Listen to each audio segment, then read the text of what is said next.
তবে বউ হিসেবে কল্পনা করতে গেলে আমার চোখে শুধু শ্রেয়ার মুখটাই ভাসে। শ্রেয়া খুবই ভালো মেয়ে, আমার জানা মতে ওর বয়ফ্রেন্ড নেই, আর পরিবারের দিক দিয়েও বেশ ভালো। কিন্তু একদিনের মধ্যেই কিভাবে সম্ভব? ও কি আসলে রাজি হবে? আর ওর পরিবার কি বা ম্যানেজ করবো কিভাবে? যাই হোক, ওকে একবার জিজ্ঞেস করে দেখি। শ্রেয়াকে কল করলাম, তারপর বললাম, কি রে, তোর পরিবার থেকে কি তোর বিয়ের জন্য কথাবার্তা বলে? এটা শুনে শ্রেয়া হাসতে হাসতে বলল, রাতের বেলা তোর বিয়ে খেতে ইচ্ছে করছে?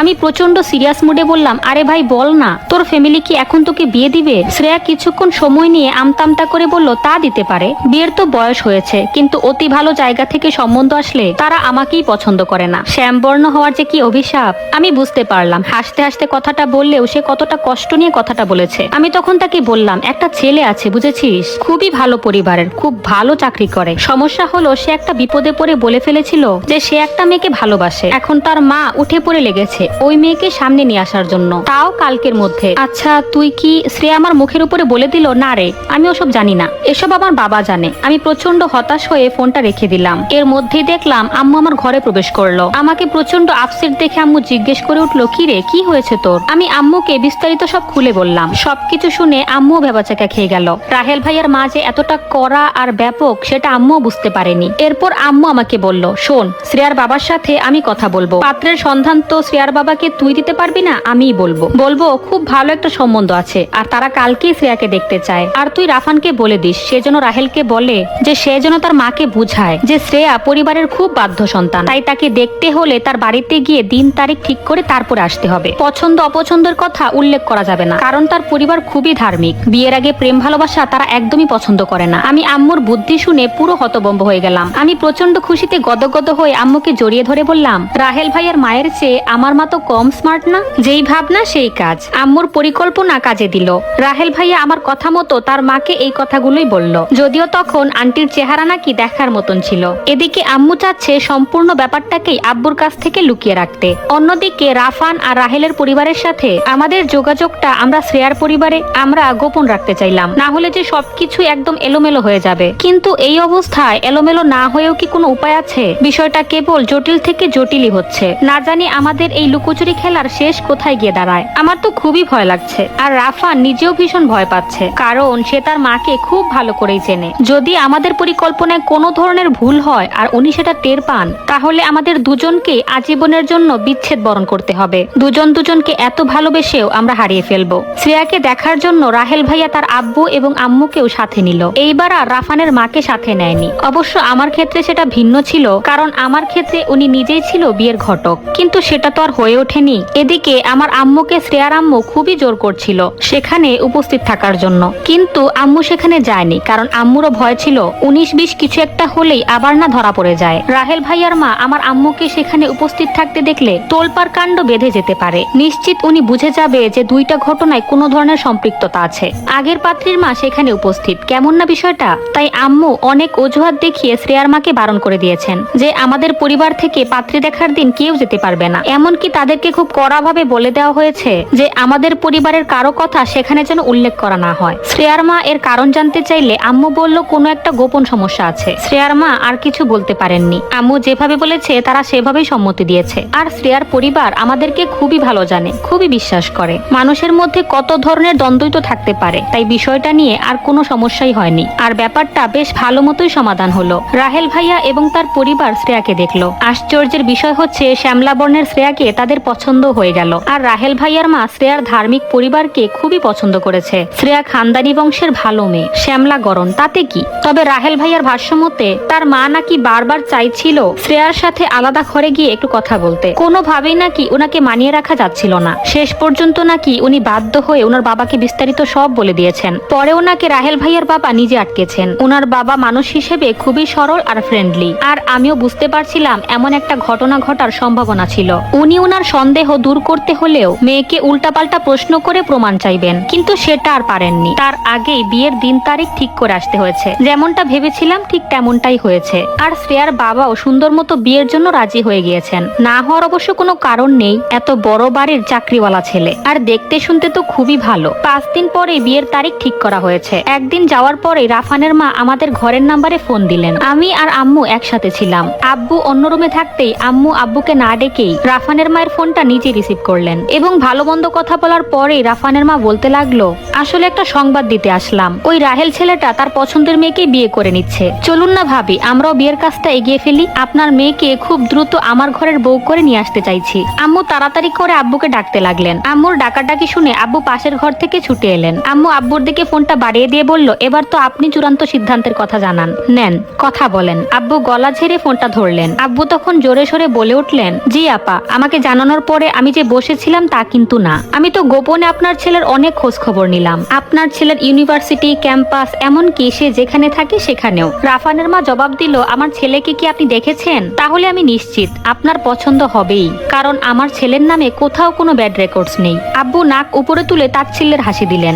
আম্মু আর আমি তো খুবই ভয় পেয়ে গেলাম। বুঝতে পারছিলাম কোথাও একটা গড়বড় হয়ে যাচ্ছে। হ্যাঁ, সেটা মিথ্যা হলো না। বাবা বলে উঠল, হ্যাঁ, ভালো করেই জেনেছি। আপনার ছেলে 4 বছর যাবত একটা সম্পর্কে জড়িত আছে। সেই মেয়েকে নাকি সে পৃথিবী বদলে গেলেও ছাড়তে পারবে না। না মানে ওর বন্ধুরা আমাকে এভাবেই বলল। এটাও বলল সে নাকি ওই মেয়েকে তার মায়ের যথাযোগ্য পছন্দের পাত্রী করে তোলার সর্বোচ্চ চেষ্টা করে যাচ্ছে। এমনিতে কেউ খারাপ বলেনি। আব্বুর কথাগুলো শুনে রাফানের মা একদম নিশ্চুপ হয়ে গেল। উনি কিছু বলতে গিয়েও থেমে যাচ্ছেন। আব্বু তখন হাসতে হাসতে বলে উঠলেন, আপা, আপনার ছেলেকে খুব ভালো করে জিজ্ঞেস করেন। এত ভরসা করে জোর করে কিছু চাপিয়ে দেওয়ার দরকার নেই, কারণ জোর করে কোনো কিছু করানোর পরিণতি খুব একটা ভালো হয় না। তবে আপা, আপনি যদি প্রমাণ করতে পারেন যে আপনার ছেলের ব্যাপারে আমি যা কিছু শুনেছি সব মিথ্যা, তাহলে আমি নির্দ্বিধায় আপনার ছেলের হাতে আমার মেয়েটাকে তুলে দিব। কিন্তু বাবা হয়ে মেয়ের জীবনের ঝুঁকি নিতে আমি রাজি নই। পরে দেখা যাবে বিয়ে দিলাম এত আশা নিয়ে, অথচ মেয়ের জামাই তার আগের প্রেমিকার সাথে পরকিয়া করে বেড়াচ্ছে। রাফানের মা সাথে সাথেই ফোনটা কেটে দিল।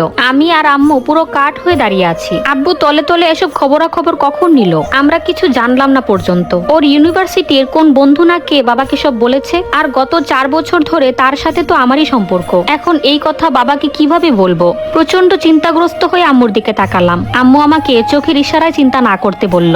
ভারাক্রান্ত মন নিয়ে আমি আস্তে আস্তে রুমে চলে গেলাম। আমার মনে হচ্ছিল আজকে রাফানের উপর দিয়ে খুব ঝড় যাবে। আন্টি খুব বকাঝকা তো করবেনি। এই সময় রাফানকে ফোন দিলে যদি আন্টি ধরে বসে, তাহলে তো আমি আরো ফেসে যাব। এমনও আছে রাফানের ফোনটা নিয়ে তিনি বসে থাকবেন কোন মেয়ের সাথে গত 4 বছর ধরে সে এত কাহিনী করছে সেটা জানার জন্য। এত চিন্তা আমি আর নিতে পারছিলাম না। শুধু বারবার আম্মুর কাছে যাচ্ছিলাম আর নিজের রুমে আসছিলাম। আর রাফানও আমাকে একটা কলও করলো না। চিন্তা করতে করতে শেষে উপায়ন্তর না দেখে তাকে ফোন দিতে লাগলাম। মেসেজ করলাম, রাফান, তুমি কি ঠিক আছো? ফোন ধরছো না কেন? এই সময়টাতে তো রাফানের লাইনে থাকার কথা। কি এমন হলো তার? সে ফোন ধরছে না কেন? আন্টি কি তার সামনে? এভাবেই দিনটা চলে গেল। সারাদিনে রাফান একটা বারের জন্য আমাকে নক করলো না। পরের দিন সকাল 11টায় একটা অচেনা নাম্বার থেকে আমার ফোনে কল এলো। আমি ফোনটা ধরতেই রাফান বলে উঠলো, আমার ফোনটা গতকালকে বাজার থেকে ছিনতাই হয়ে গিয়েছে, আর এজন্যই আমি তোমার সাথে কথা বলার কোনো সুযোগই পাচ্ছিলাম না। আমি অবাক হয়ে জিজ্ঞেস করলাম, হঠাৎ ছিনতাই? সত্যি করে বলো, তোমার আম্মু নেয়নি তো? রাফান হাসতে হাসতে বলল, আম্মু নিবে কেন? অবশ্য ছিনতাই যে হয়েছে এটা আম্মুকে জানিয়েছি। আম্মু কিছুই বলেনি। থানায় একটা জিডি করেছি। আগের নাম্বারটা এখনো তুলিনি। আপাতত চলার জন্য এই ফোনটা কিনলাম। আমি বিড়বিড় করে তাকে বলে উঠলাম, তোমার আম্মু কি গতকালকে তোমার সাথে একটু অন্যরকম আচরণ করেছে? রাফান জবাব দিল, কই না তো। কেন? আমি জবাব দিলাম, এমনি। তোমার সাথে দেখা হলেই বিস্তারিত বলবো। আর তুমি তো শ্রেয়ার বিয়েতে আসছো, তাই না? রাফান বলে উঠলো, অবশ্যই আসছি। আম্মু আসবে। আমি একটু ভয় পেলাম। আরে তুমি যে শ্রেয়ার বান্ধবী সেটা বুঝতে পারলে কিছুই হবে না। বান্ধবী তো কতজনই হতে পারে। পাত্রী দেখার সময় চিনলে সমস্যা ছিল, সন্দেহ করার প্রবণতা ছিল। এখন কিচ্ছু হবে না। আর জানো, রাহেল ভাইয়া কিন্তু মন থেকে শ্রেয়াকে ভীষণ পছন্দ করেছে। বলেছে মেয়েটা শ্যামবর্ণের হলেও প্রথম দেখাতেই নাকি ভাইয়াকে তার দৃষ্টির মায়ায় আবদ্ধ করে ফেলেছে। আর তোমাকে ধন্যবাদ জানাতে বলেছে একটা ভদ্র পরিবারের ভদ্র মেয়েকে এত তাড়াতাড়ি খুঁজে দেওয়ার জন্য। কারণ রাহেল ভাইয়ার ফ্যামিলি নাকি ওই মেয়ের পরিবার সম্পর্কে খোঁজ খবর নিয়েছে। এলাকায় নাকি তাদের খুব ভালো নাম ডাক, কোনো ধরনের কোনো ব্যাড রেকর্ডস নেই। রাফানের কথা শুনে আমি মুচকি হাসলাম। অবশেষে শ্রেয়ার বিয়ের দিনটা উপস্থিত হলো। রাফানের পছন্দের লেহেঙ্গাটা পরেছি। অবশ্য গায়ে হলুদের দিনও শ্রেয়াদের বাসায় উপস্থিত ছিলাম। এই কটা দিন খুবই ব্যস্ততায় কাটছে। অবশ্য রাফান এবং রাহেলের পরিবারেও খুবই ব্যস্ততা। ওরা এত তাড়াতাড়ি বিয়ের আয়োজন করেছে যে নিঃশ্বাস নেওয়ারও সময় পাওয়া যাচ্ছে না। তাই রাফানের মা এখনো সময় করে আমাদের সাথে কথা বলেনি। আর রাফানকেও এখনো কিছু বলেনি হয়তো রাফান উত্তরে মিথ্যা বলবে সেই আশঙ্কায়। উনার মনে কি আছে উনিই জানেন।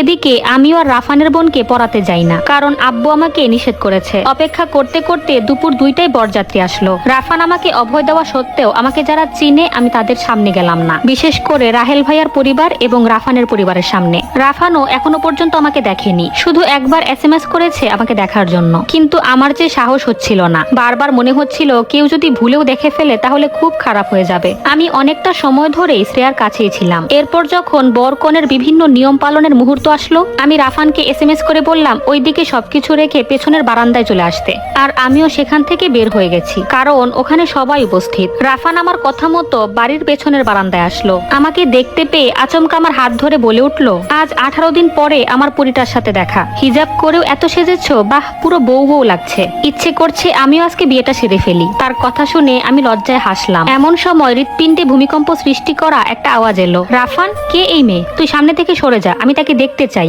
ভয়ে আমার গলা শুকিয়ে যাচ্ছে। যেই আন্টির ভয়ে এতদিন এত কিছু করলাম, এত কৌশল বের করে নিজেকে এত গোপন রাখলাম, এখন কি না সেই আন্টির কাছেই ধরা খেয়ে গেলাম। আমি উল্টো হয়ে রাফানের পেছনে দাঁড়িয়ে আছি। নিজের মুখটা কিছুতেই আন্টির সামনে আনতে চাচ্ছি না, কিন্তু তাতে কি, রাফানের মা একদম কাছাকাছি চলে আসছে। রাফান শুধুমাত্র ঢোক গিলছে, সে পুরোপুরি নির্বাক। তবুও বেচারা আমাকে লুকানোর সর্বোচ্চ চেষ্টাটুকু করে যাচ্ছে। আর এদিকে সে আমার হাতটাও ছাড়তে চাইছে না। সে ভাবছে ছেড়ে দিলেই কি না কি হয়ে যায়। এই মুহূর্তে তার কি করা উচিত বা অনুচিত সে কিছুই বুঝতে পারছে না। আন্টি তার হাত দিয়ে আমার মাথাটা ঘুরিয়ে একটানে সামনে নিয়ে আসলো। আন্টি উচ্চ শব্দে বলে উঠলো, এ কি মুনতাহা, তুমি? ছি, এ আমি কি দেখছি? রাফান, মুনতাহা, ও আল্লাহ, এসব কি? আর এদিকে কেউ কোনো কথা বলছে না, রাফানও কিছু বলছে না, আর আমি তো একেবারেই না। এই শুনশান নীরবতার মধ্যে আমাদেরকে চমকে দিয়ে রাহেল ভাইয়া হাজির হলো। রাফান রাহেল ভাইয়াকে দেখে বিষণ্ণতার সাথে এবার তার মুখ খুললো। আস্তে আস্তে বলল, রাহেল ভাইয়া, তুমি এখানে এলে কি করে? রাহেল ভাইয়া রাফানকে শান্ত থাকার ইশারা করে আন্টিকে লক্ষ্য করে বলল, আন্টি, আপনি এখানে কি করছেন? আমি তো এদিকে একটু ওয়াশরুমের দিকে আসছিলাম। শালাশালিরা দুষ্টুমি করে আমার মাথাটা পুরো নষ্টই করে দিয়েছে। ওই দিকের ওয়াশরুমটাতে কেউ ছিল বলে আমি এদিকে চলে এসেছি। এসে দেখলাম আপনি কেমন হাইপার হয়ে আছেন। কি হয়েছে আন্টি, কোনো সমস্যা? আন্টি তো রাগে ফুসফাস করছে, কিন্তু মুখে কিছুই বলছে না। রাহেল ভাই বিষয়টা বুঝতে পেরে রাফানের দিকে তাকিয়ে গলা খাকরে বলল, বাবা, আমার ভাই তো দেখছি সেরকম কাজের। এরপর আন্টির প্রশ্নসূচক চোখের দিকে লক্ষ্য করে বলল, আরে আন্টি, আম্মু বলছিল আপনি নাকি রাফানের সাথে মুনতাহার বিয়ের কথা ভাবছিলেন। আর আমিও অতিমাত্রা এক্সাইটেড হয়ে রাফানকে বিষয়টা জানিয়েছিলাম। রাফান তখন অবাক হয়ে বলে উঠল, আমাদের বাসায় টিউশনি করাতে আসে যেই মেয়ে, সেই মেয়ের সাথে আম্মু আমার বিয়ের কথা ভাবছে, অথচ আজ পর্যন্ত তাকে ভালো করে একটু দেখলামও না। সে মুনতাহাকে দেখতে চাইছিল, কিন্তু তখন কি করে দেখাবো? এরপরে এখানে এসে আমি মেয়েদের মধ্যে মুনতাহাকে দেখেছিলাম। আমি তো ভীষণ অবাক হয়ে গেলাম। তারপরে জানতে পারলাম মুনতাহা নাকি শ্রেয়ার বান্ধবী, তাও যেমন তেমন বান্ধবী নয়, একেবারে বেস্ট ফ্রেন্ড। তারপর আমিও সুযোগ পেয়ে গেলাম। ভাবলাম এখানে রাফান আর মুনতাহা দুজনেই উপস্থিত আছে, দুজনকে দুজনের সাথে পরিচয় করিয়ে দিলে ব্যাপারটা কেমন হয়। তাই আমি ওদেরকে এখানে পাঠিয়েছিলাম নিজেদের মধ্যে কথাবার্তা বলে পরিচিত হওয়ার জন্য। তা রাফান, কেমন লাগলো তোর মুনতাহাকে? আন্টি চোখ পিটপিট করে বলে উঠলো, রাহেল, তুমি যা বলছো তা কি আসলেই সত্য? রাহেল ভাইয়া মাথা নাড়িয়ে বলল, আন্টি কি বলছেন? আমি কেন আপনার সাথে মিথ্যা বলতে যাব? আর তোমার যদি বিশ্বাস না হয় তুমি অন্যদেরকে জিজ্ঞাসা করে দেখতে পারো। ঠিক এমন সময় একজন এসে বরকে যাওয়ার জন্য তাগাদা দিল। রাহেল ভাইয়া রাফানের দিকে তাকিয়ে বলল, আরে ভিতুর ডিম, তুই এভাবে ভয় পাচ্ছিস কেন? বল আন্টিকে সবকিছু। এভাবে চুপচাপ থাকলে তো অপরাধী না হয়েও মানুষের কাছে অপরাধী সেজে যাবি। রাহেল ভাইয়া চলে যাওয়াতে আন্টি নাক ফুলিয়ে বলল, সবই বুঝলাম, কিন্তু তুই মুনতাহার হাত ধরেছিলি কেন?